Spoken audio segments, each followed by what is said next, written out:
హామీ రక్షణ కోసం, ప్రజా సమస్యల పరిష్కారం కోసం ఈ నెల 20న దేశవ్యాప్త సమ్మె గ్రామీణ బంద్ని జయప్రదం చేయండి. వ్యవసాయ కార్మిక సంఘం జిల్లా ప్రధాన కార్యదర్శి కొండమడుగు నరసింహ పిలుపు.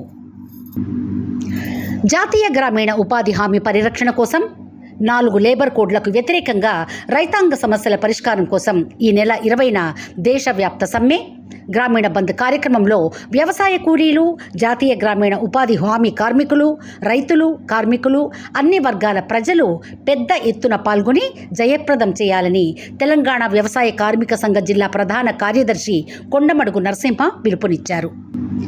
మంగళవారం తెలంగాణ వ్యవసాయ కార్మిక సంఘం బీబీనగర్ మండల కమిటీ ఆధ్వర్యంలో బీబీనగర్ మండల కేంద్రంలోని జాతీయ గ్రామీణ ఉపాధి హామీ పని ప్రదేశం దగ్గరికి వెళ్లి కూలీల సమస్యలను అడిగి తెలుసుకోవడం జరిగింది.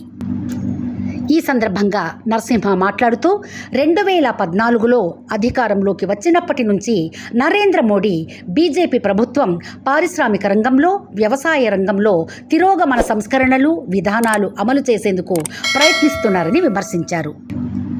బీజేపీ ప్రభుత్వం అధికారం చేపట్టిన నాటి నుండి జాతీయ గ్రామీణ ఉపాధి హామీని ఎత్తివేయాలని కుట్రలను చేస్తూ అనేక కొత్త జీవోలను తెస్తూ కార్మికుల బతుకులతో చెలగాటం ఆడుతున్నారని ధ్వజమెత్తారు. ప్రతి బడ్జెట్లో ఉపాధి హామీకి నిధులు తగ్గించడం ఎలా కరెక్ట్ అని ప్రశ్నించారు. రాష్ట్రంలో 1.10 కోట్ల మంది పైగా ఉపాధి హామీ కూలీలు ఉంటే అందులో 54.85 లక్షల మంది ఉపాధి హామీలో పనిచేస్తున్నారని, వారికి ఈ సంవత్సరం 12 కోట్ల పని దినాలు అవసరం ఉంటే కేంద్ర ప్రభుత్వం కేవలం 6.5 కోట్ల పని దినాలను మాత్రమే అనుమతించిందని అన్నారు. బీబీనగర్ మండల కేంద్రంలోని ఒక పని ప్రదేశంలో ఉపాధి పని ప్రదేశానికి రావడం జరిగింది. ఇంట్లో దాదాపు 70-80 మంది పనిచేస్తున్న పరిస్థితి ఉంది. బీబీనగర్ నుంచి 3-4 కిలోమీటర్ల దూరం ఉంది. వాళ్ళ సొంత డబ్బులు పెట్టుకొని ఇక్కడ ట్రాక్టర్ ద్వారా, ఆటో ద్వారా ఈ పని ప్రదేశానికి రావడం జరిగింది. ఇక్కడ ఈ కూలీలకు నీడ కోసం టెంటు లేదు, తాగడానికి గ్రామ పంచాయతీ నీళ్ళు ఇవ్వాలంటే నీళ్ళు ఇచ్చే పరిస్థితి లేదు. మోడీ ప్రభుత్వము ఈ కూలీలంతా దేశంలో బాగుపడుతురు అనే ఉద్దేశంతో తెలంగాణ రాష్ట్రంలో 6 కోట్ల పని దినాలుంటే కేవలం 3.5 కోట్ల పని దినాల కోసమే ఈసారి అవకాశం ఇచ్చింది. అంటే 100 రోజుల పనిని 50 రోజులకు కుదించిన పరిస్థితి ఉంది. కానీ దేశవ్యాప్తంగా జాతీయ గ్రామీణ ఉపాధి హామీలో కూలీల సంఖ్య పెరిగింది. చదువుకున్నోళ్ళు అనేక మంది నిరుద్యోగులు, పని లేక, ఉద్యోగాలు లేక 100 రోజుల పనిలో పనిచేస్తున్న పరిస్థితి. డిగ్రీలు, పీజీలు చదివిన వాళ్ళు కూడా పనిచేస్తారు. కూలీల సంఖ్య పెరుగుతుంటే ప్రభుత్వం పని దినాలు పెంచాలి, కానీ పని దినాలు తగ్గిస్తున్న పరిస్థితి ఉంది. 307 రూపాయల కూలి ఇవ్వాలని ప్రభుత్వం నిర్ణయిస్తే 200-250 రూపాయల కూలి వస్తలేదు. కానీ మేము డిమాండ్ చేసేది ఏంటంటే 600 రూపాయలు కనీస కూలి, రోజు కూలి ఇవ్వాలి, కొలతలతో సంబంధం లేకుండా.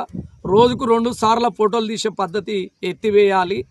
అదేవిధంగా ఆన్లైన్కు ఆధార్ కార్డు, అదేవిధంగా జాబ్ కార్డు లింకును తీసేయాలి.